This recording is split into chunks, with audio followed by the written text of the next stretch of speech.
Hey, everybody, Mark Herman, aka LA Bengals fan, and I'm here as always with Sam Schneider of Primetime Sports Talk.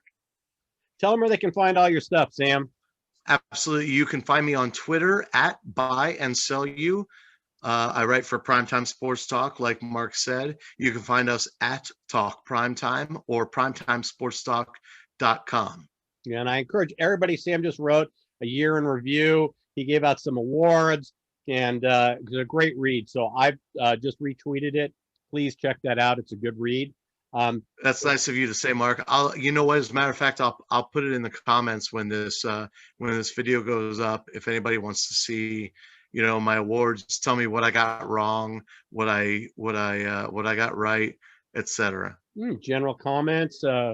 So throw some love Sam's way. We'll what we're gonna do here. We just want to we had a couple bits of news that came out, and obviously we had some great playoff action this last weekend. We've got some great championship games, so we'll talk a little bit about those. But the first thing I want to talk about, obviously, we added another veteran coach, which is great. This is I'm really happy because we're adding some veteran presence to a very, very young coaching staff. We hired Marion Hobby from the D-line coach from Miami. And I just think, once again, this is another great hire. We brought in Pollock. We've got Marion Hobby coming in. And I'm feeling good about these hires because it's bringing, like I said, some veteran coaching into what is a very young staff. And I'm happy about it. How do you feel? Yeah, I feel great about this hire. Marion Hobby, before he was even in Miami, and actually when he was, in Miami, they finished sixth in points allowed. I think they were 10th in sacks. Prior to that, he was on the staff in Jacksonville that went all the way to the AFC Championship. Right. I think that was the year they beat the Pittsburgh Steelers, and everybody was like, "What?" And Blake Bortles was their quarterback. It always amazes me when you can make hay with a quarterback like Blake Bortles. I mean, yeah, and I think that's part of Hobby's his attractiveness is that, if you remember, that team really, really leaned on their defense. The offense was very vanilla. It was very dink and dunk. Bortles wasn't like, throwing, 40 touchdowns and 10 interceptions. He's not qualified to throw 40. Yeah, he doesn't have that ability. Yeah, exactly. So they went to the AFC Championship game. They were second in the league with 56 sacks, or maybe third. But he did some great work in Jacksonville before going to Miami just for 2 years. Right. And in Miami, they did. That's what Miami's been building on too, and that's a lot of why they had so much success this year. Oh yeah, Tua had a winning record, but it wasn't because of Tua. Right. It was because of what was around him, and he got a lot of defensive scores and short fields and turnovers. But Tua, although he had a winning record, I think what Burrow accomplished and what Herbert accomplished was a lot more in terms of showing off their quarterback skills. Tua, the jury's still out on him. There's a lot of Miami fans that aren't sold on him at quarterback yet. Yeah, I agree. And Hobby, besides the 10th ranked 10th in sacks last year, like I mentioned, and they were first in the NFL in third down efficiency as far as stopping third downs. That's enormous. I mean, that's got to have you football. That's got to have you. That's got to have you salivating a little bit. Prior to that, he had taken like I don't know, maybe I think a 10-year hiatus, and he went to college. And but prior to that, he was in New Orleans. In 2006, he became the defensive end coach for New Orleans, and boom, that year they went straight to the NFC Championship game. They were 12th in the league with 38 sacks. When the year before he got there, they were 31st. Right. And that kind of mirrors what we want to do, because we were not that great with sacks this year, and we would really like to take that huge jump. It doesn't have to be that big of a jump, but let's at least get halfway there.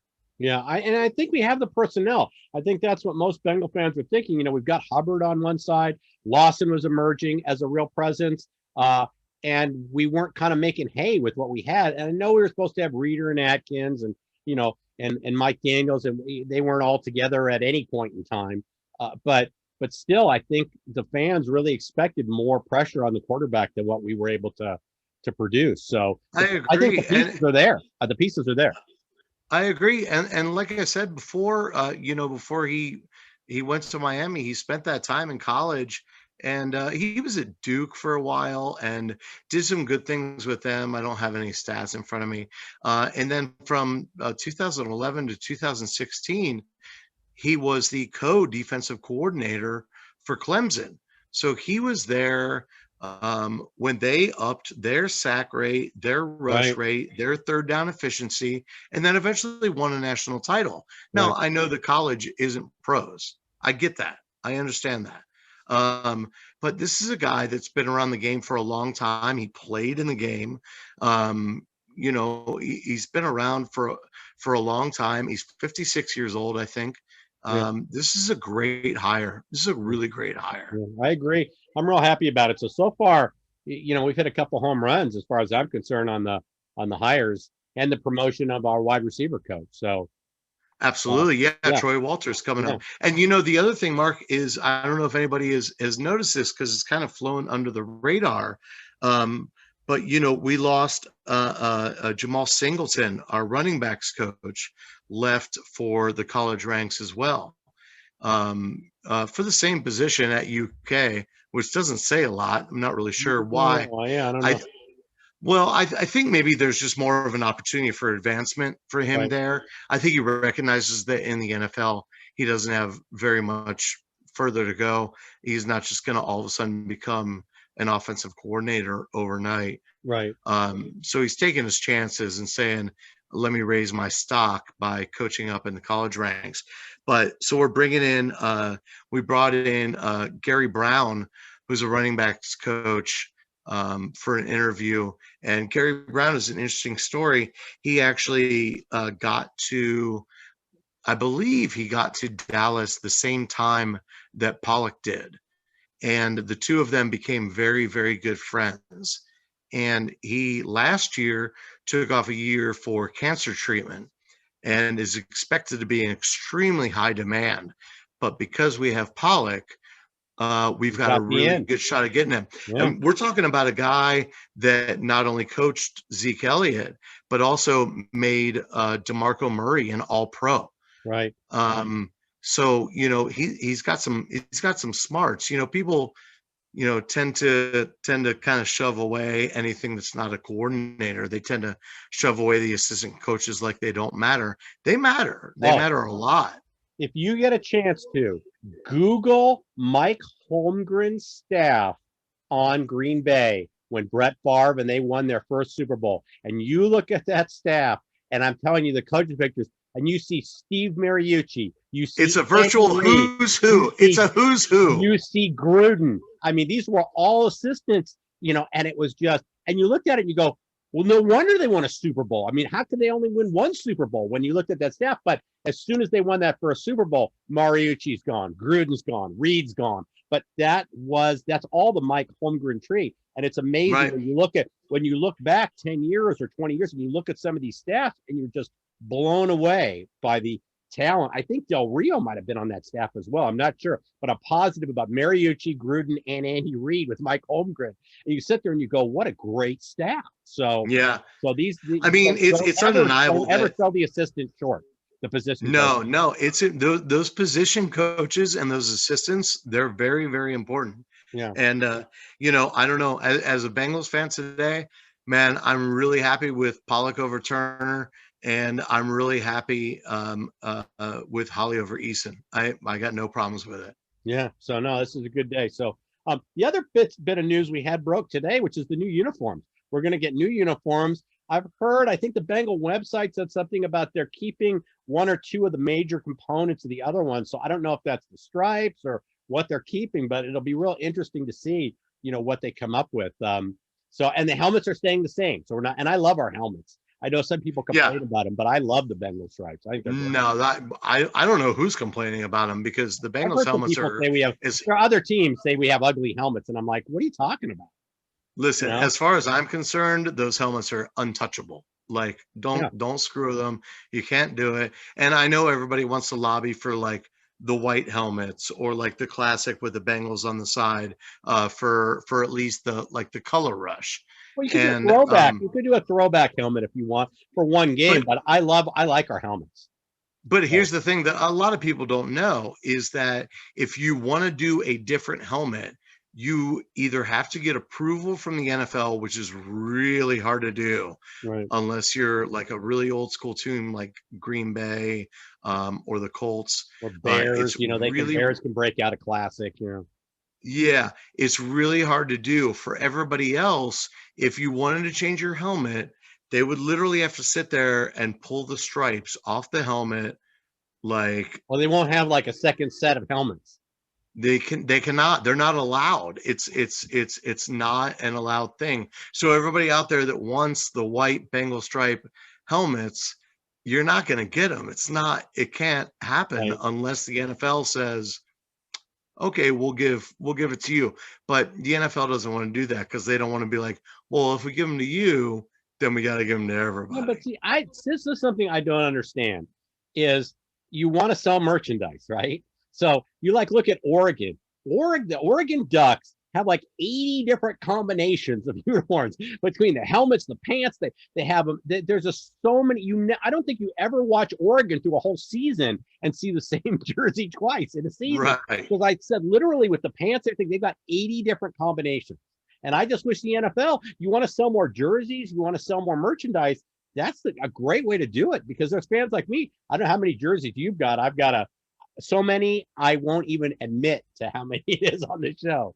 But Right. Well, I'm wearing a Chad Johnson today, but Chad Johnson orange. But I've got I look forward to getting a new one when the uniforms come out, as long as they're not ugly. It's with the Bengals, it's weird because they've done this before where they're like, we're getting new uniforms and it's like one extra stripe. right. And you're like, You know what that reminds me of? Do you remember when the Browns unveiled their new uniforms and the only change, it was a slightly different shade of orange. Everything else was the same. right. The helmet, it was just, oh no, that's a different shade of orange. It's like, I haven't sat there at the Home Depot paint store to look at all the different shades of orange. But to me, it was all the same. But Like brought in a helmet and held the paint strip up you would next to literally it have to to be have like, them side by which one side. looks good? Yeah.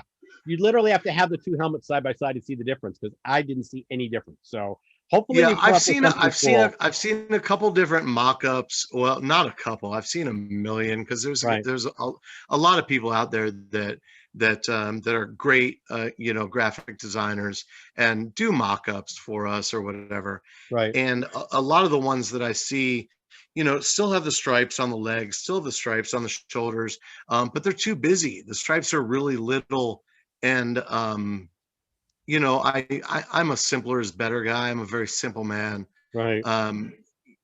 So that sort of stuff doesn't really excite me.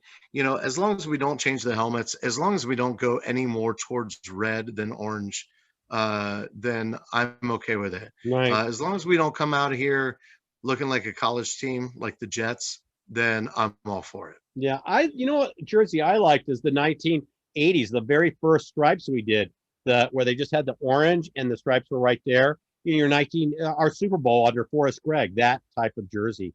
I think something that's kind of a spruced up version of that might be nice, but we'll see. And I saw a really nice mock-up of that on Facebook. So we'll see what comes of it. Because that transitions to a nice color rush too.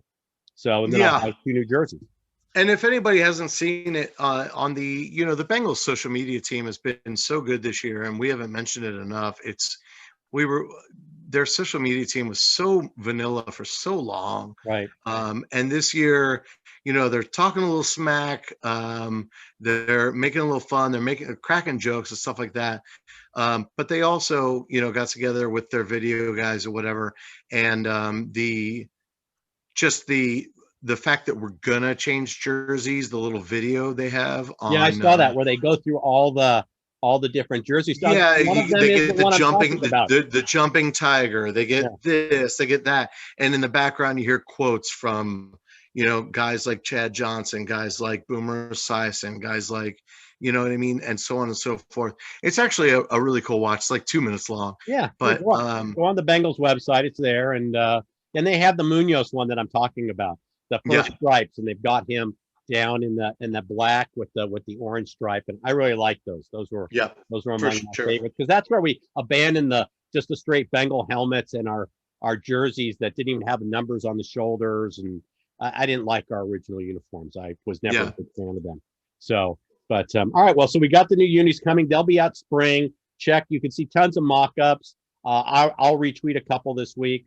And the last thing I want to talk about, I want to remind our fan base that, and everything today is positive, but I want to remind our fan base of what they've watched the last couple weeks in the playoffs. Josh Allen made in his second year, they got to the playoffs, okay, and they didn't win, and he actually had kind of an iffy game, but this year was his third year, and they won their first playoff game. They hadn't won a playoff game since '95, I think. So that's kind of the timeline we're kind of looking at, and we're also kind of a similar mold, in that we have a young coach. They have Sean McDermott. We have up and comers, and I really think that's kind of this is the year. I think this is the year we make the playoffs. Maybe we win a playoff game, maybe we don't. Third year in, then we make the deep run. That's kind of the timeline we're on. So when you're watching the Bills, that's kind of where we're at. We'll put some more pieces around Burrow. Who was the big acquisition this year that really changed their team from last year's playoff team was bringing Diggs in. It's that certain free agent hire. And maybe it's a defensive guy, but that's kind of what you gotta, that's what we're building towards. And I think that when you look at the Bills, you have to think about our team and think, hey, that's what we're doing. That's it. So yeah, I couldn't agree more. And I think it's worth mentioning too, and I mentioned this in the article that I wrote that you and I were talking about earlier. The Brown family has already come out and said that with Pollock on board, they are committed to making sure that the offensive line is shored up, and that we're going to win in the trenches. Now, whether that actually happens or not, whether they go out in free agency, whether they do a combination free agency and draft, whether they even if we think we're not going to get Penny Sewell, maybe we trade up for him. I don't know, but they have said this is our goal, and it took a year and a pretty dastardly injury to Joe Burrow for them to realize their mistakes. But fine. If you fix it now, then I'll forgive you for that mistake. It's okay. So get somebody in front of Burrow. I don't know I still don't think he's going to be ready for the 2021 season. But he's a young guy. Everybody heals differently. Carson Palmer came back. Now Carson Palmer's was a tendon transplant. I think the woman was killed in a drunk driving accident. Whose tendon he got, but it was kind of a different surgery. But Carson Palmer was ready. We'll see how it goes. I mean, they said if you haven't seen the video of him first walking across the floor, very, very gingerly, doctors said, oftentimes guys aren't walking at this point. Right. And Joe Burrow, we saw in the offseason before 2020, was at the gym every day, was working hard. And he tweeted out, I think it was after the Pittsburgh game, he said, I hope this is the last game I ever have to watch on television. Right. Yeah. So, which is great. And I have no doubt that he's going to put his head down and try to get ready. But they got to put guys in front of him. And I think they know that. Right. Regardless, you just can't have enough. You just can't have enough good guys. And Lapham has said he didn't think we were going to go into free agency for a guard, but we're going to have to do something. The Bengals don't like to, pay. They don't like to pay top dollars to guards. So, but we're going to have to use. We can do it mostly in the draft, but we're going to need to use 3 of our first 4 picks on offensive linemen if we do that. I mean that's kind of if we're going to shore up. that's kind of 3 of our first 4, 3 of our first 5, but the bulk Yeah, of our and picks are they gonna have to go won't, OL. and they won't, but you know, because they'll still spread around the wealth, which I agree with you. I'm just saying, but they won't. But I think they'll take at least 2 out of the first 5. I think will be offensive linemen, Mm, and I think at least 1 out of the first 5 will be defensive linemen because who knows if Gino's going to be here? I don't know. The surgery is probably going to complicate things if he's going to have offseason surgery. Um, you know, that's going to be an issue, and we're talking about, you know, with Gino, we're talking about I said Gio, I mean Gino. right. We're talking about, you know, if you cut him, and I don't want to, and I don't believe that Mike Brown wants to either, but you're talking about a cap hit if you cut him of around 6 million as opposed to paying him 14 million Yeah. next year and not knowing if he's going to be ready at the beginning of the season. I don't want to see him go. I don't put him, you know my feelings about AJ Green. I wanted AJ Green gone before this season. I didn't want to give him that much money. I wrote in that article, he made over $350,000 per catch this season. Right. Per catch. Right. Per I get it. No, catch. listen, you can break But down I don't put Gino in that category. right. I think Gino still got the stuff. I think you should stick around. Well, I still say AJ Green's a great presence in the locker room. I think he can mentor T. Higgins. He's been a great work ethic, a great teammate, but obviously with the finances, he has to sign a team-friendly deal. Gino would have to work out his contract. If we keep what's Atkins, team? He's got to restructure that contract. Yeah, but what's team friendly even for AJ? I mean, 10 million a year? No, he's got to be less than that. He's got to. But he won't do. But he's he worth might. more than that. You just said, and he's going to want. But he's going to want. But he's going to want 3 to 4 years. Well, if the numbers are right and you can opt out, like I said, it's just because I know he wants to stay with the team. He does. He doesn't want to move. So. Right. If he wanted out of Cincinnati, he'd already have forced his way. He'd have pulled a Dunlap and been out of Cincinnati. But he doesn't want that. That's not who he is. And like I said, I think he's a good presence in the locker room. We underestimated Whitworth's importance to the locker room, not just in the line, but he was like having a coach in the huddle. So there are guys that you lose. We lost a huge locker room leader, and that's what cost us the most. And here's Whit, you know, having gone to 2 different playoff runs with the Rams. Yeah, he was the big piece that stabilized their line. So you don't want to de-emphasize too much the contribution that some of these guys make in the locker room because it's big. And I wouldn't de-emphasize that at all. But as a player on the field, he's just not worth the money. It's just not worth it. Like I said, the numbers have to make sense, and if they don't, and it's just business. Especially because right now he's our lone deep threat. He's our lone deep threat. So we're going to have to. Here's the problem with that. The problem is Joe Burrow doesn't really throw the deep ball. He throws the mid to long range ball, but he doesn't throw the deep ball. So, I mean, that's the reason we went, 4 games with Burrow and AJ had like 3 catches. And I'm going to correct it. He doesn't throw the deep ball yet. Okay. So, yeah. Hey, he's still developing his game. He's still growing as a person. So, look at Aaron Rodgers when he first came in and look at Aaron Rodgers now. It's things of, you grow and you get better. So I understand that. And I'm not slagging Joe Burrow. I'm saying like, if that's not your bread and butter, cool, don't do it. So, but you do need somebody. Yeah. But you do need somebody to stretch the field. So if AJ Green is that guy for you, are you comfortable paying $8 million a year for 4 years to stretch the field? No. And probably not catch the ball. No, we're not. Like I said, it's got to be structured in such a way that makes sense for both parties. And I know he wants to stay. So we'll see how everything plays out.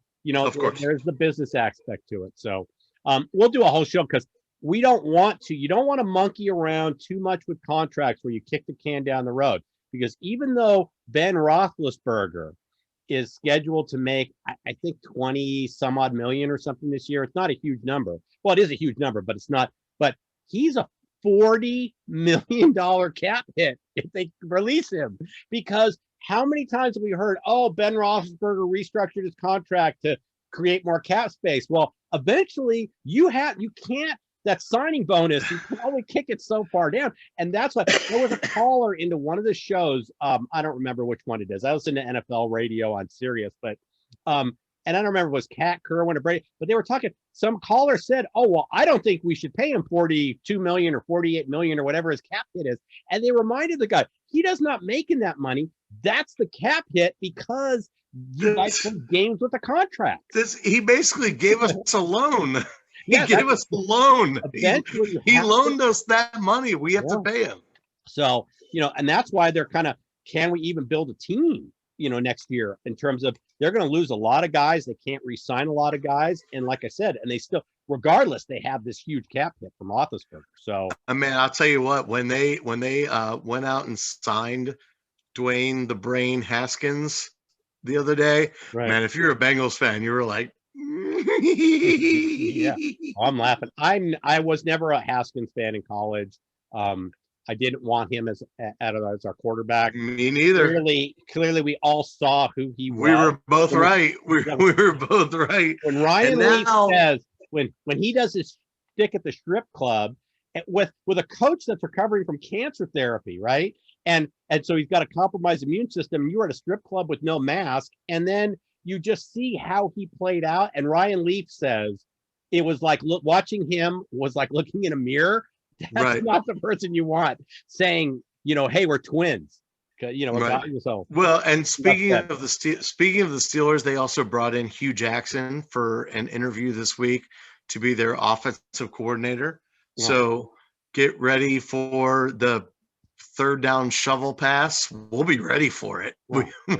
Hell, we do it. Yeah. So, and then the last thing I wanted to touch on, and we're going to do a whole episode. We've got, after the Super Bowl and everything, we're going to talk about the cap spaces we can create and who we think is going to stay and what we should go after. And so all that's going to be after the Super Bowl. But I want to remind everybody about the matchups we have this weekend, how special this is. I mean, we've had championship weekends where we've had teams that, well, I don't really think this team should have been there. I mean, we have the best 4 teams here left.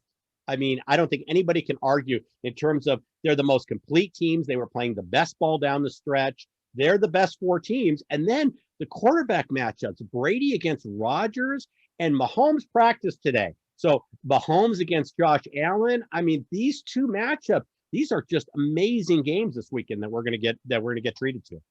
I agree. We've got, you've got the world champ. You got Mahomes against the upstart Josh Allen, who has had just a tremendous season and is very fun to watch. Yeah. And then you've got 2 Hall of Fame quarterbacks. Brady's going to play another Hall of Fame quarterback for the second week in a row. Yeah. And this is a really fun one. A little bit of maybe trivia for people that don't know. This is actually the first NFC championship game in history to be played at Lambeau Field. Believe it or not. Really? I mean, yeah. I mean, you can go way back before, the advent of the current format, when there were, championships and there was only one league, and so on and so forth. And championship games were played there prior. But since the advent of the AFC, NFC, this is the first. Yeah. This is the first NFC championship game that's ever been played at Lambeau Field, which, you're thinking about Brett Favre, you're thinking about, Aaron Rodgers even. I mean, that's kind of crazy. Yeah, I guess they weren't the number 1 seed usually. So they might have had a playoff game where they won the North, but they didn't host more than the first game and then went on the road to the different. Yeah. And not only weren't the 1 seed, but whoever the 1 seed was won through. So, got to host every time. Right. But I thought that was a really fascinating stat. I didn't realize that either. So, but just enjoy it. I want to point out to everybody just how special this weekend is coming up. So we've had some great football so far. In the last 2 weeks have been, shocking games. So it's been exciting to watch. It really has been. And like I said, the best teams are there, which is hopefully the refs don't screw it up. I always think I feel bad about the Saints and Drew Brees in that he should have been to at least 2 more Super Bowls. You had the Minnesota Miracle that cost the Saints. The Saints going to Philadelphia and win. You don't have the Right. whole, Philly special and all that stuff. That doesn't even happen. I think that Right. the Saints are in the Super Bowl if we don't have that botched coverage. And then you had obviously the botched pass interference. I mean, that one play kept them out. They were supposed to be. We were supposed to already have had a Brady Breeze Super Bowl. We didn't get that. We got Goff and Brady in the what I consider to be a tainted Super Bowl. The Super Bowl that shouldn't have been. And possibly the most boring Super Bowl of all time. Gosh, it was just the whole time, and you had all the people going, this wasn't supposed to be the matchup. This one's if you were at a Super Bowl party for that one, you were camped around the chips and dip the whole time. I actually was. It was raining that day. I remember, and my pouring. friend hosted. We usually play golf. We usually play golf and go watch the game in the grill room afterwards.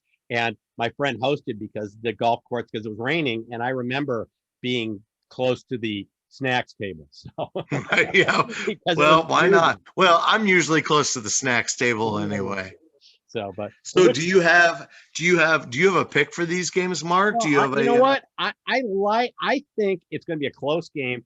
I've teased Buffalo because I really think that Buffalo is going to keep the game closer. You think the Chiefs have not blown anybody out. They've kind of stayed close in a lot of these games. So I took Buffalo. I teased Buffalo in the points, but I do think the Chiefs pull it out. But I'm not ruling Buffalo out. I would not be surprised if Buffalo upset Kansas City. But I like Green Bay in this game. I think they rebound. I don't think they look like they did. Ironically, these teams played each other both in week 6. So we didn't know that in week 6 of the regular season, we had 2 championship previews being played. Yeah. So, but you had Green Bay playing arguably its worst game of the year. And I think Aaron Rodgers, the reason why I'm pushing the Packers into the Super Bowl, I think Aaron Rodgers is on a mission. They drafted a quarterback in the first round instead of giving him help. He's played with attitude all year. He's going to be the MVP. I just really think that that they're going to represent the NFC. So I think it's the Packers against either. I think it's the Chiefs, but I wouldn't be surprised if the Bills could pull the upset. Yeah, I've got the same deal. I've got the Packers, and I think the score is going to be closer than the actual game really is. Because I think Tampa Bay is going to get up to their old tricks where in the first half they start out slow. And when Aaron Rodgers smells blood in the water, forget about it. It's funny that you mentioned it because I bet first half Green Bay. I money line in the first half against Green Bay because the Buccaneers do historically start out slow. I think that's an outstanding bet. I mean, I think it'll end within a touchdown, but it'll be within a touchdown because Tampa Bay just scored and now they're trying a useless onside kick. So I think Green Bay leads the whole way. And I differ with you a little bit on Kansas City. I think Buffalo's luck runs out here. Right. If Mahomes plays, I think they're going to beat him by 2 touchdowns. I think Kansas City's going to whoop them. So. But I think we both agree it's likely a Kansas City Green Bay Super Bowl. Yeah, no, and I got nothing. Isn't that a rematch of one of the first 2 Super Bowls? The Len Dawson, didn't they play? Who did the Chiefs? Oh, maybe. I'm gonna look real quick. Yeah, that was an awful long time ago. I'll have to go back to the womb to check it out, big boy. That's something I have to look up. So. You were there for that game, weren't you? No, I wasn't. I'm not that old. Close though. Close. So, but yeah, I was there for that game. You're a funny guy. I know. It's gray, but there's not that much gray. Nice. So I'll put Chiefs. Yeah, I think I'll tell anybody while you're looking at that, anybody that's gambling out there, I wouldn't touch right now. I wouldn't touch either one of these totals. It's 52 in Green Bay, Tampa Bay, not touching it. 56 in Buffalo, Kansas City, not touching it. It's right. You can't confidently say either one would go over or under. However, on both spreads, if you're watching with today which is likely Friday when most of you are seeing this. As of right now, Green Bay -3.5. That number's only going to go up. So if you think it's Green Bay, take it right now. Right. Because it's going to keep going up.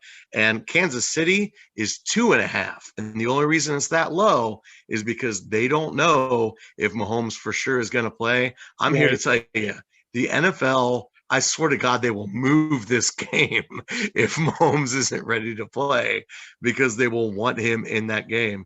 So if you think it's Kansas City, take that 2.5 right now because it's going to pop up. I swear to God, it's going to get closer to 6 by game day. So anybody that's gambling out there, ignore the totals. Take both favorites and take them now because their numbers are going to climb. The Chiefs beat the Vikings, so they did not beat Green Bay.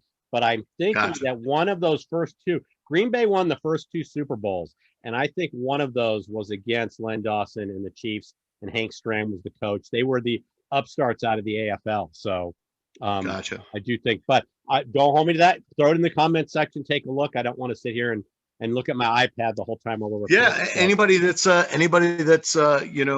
of all, subscribe for sure. Yes, please, if you can. That's all we ask for. Yeah, and in the comments on these 2 games this weekend, Green Bay, Tampa Bay, Kansas City, Buffalo. Let us know your picks. Give us a score. Let's see what's going on. Absolutely. So maybe if somebody, I'll tell you what, if somebody nails the score, I'll find some kind of Bengals gear to send you. Yeah, we'll send you something. Don't worry. Definitely. So, if you nail the score and the winner, I got you. All right. Well, we will be back as soon as there's some more news. We're just looking for Bengal tidbits and news to come up, and we'll come back and do another show. And like I said, before the free agency and all that, we will definitely be addressing episodes. So subscribe to this channel, hit the little bell so you get the alerts, and we're going to keep doing shows for you all the way up to the draft and all the way through next year. So with that, remind everybody where they can find your stuff, Sam. Sure. At Buy and Sell You on Twitter, at Talk Primetime on Twitter. I write for primetimesportstalk.com, and that article we were talking about, I will put right in the comments. Perfect. All right. Well, we will be back as soon as there's some more Bengal news, probably right after the Super Bowl.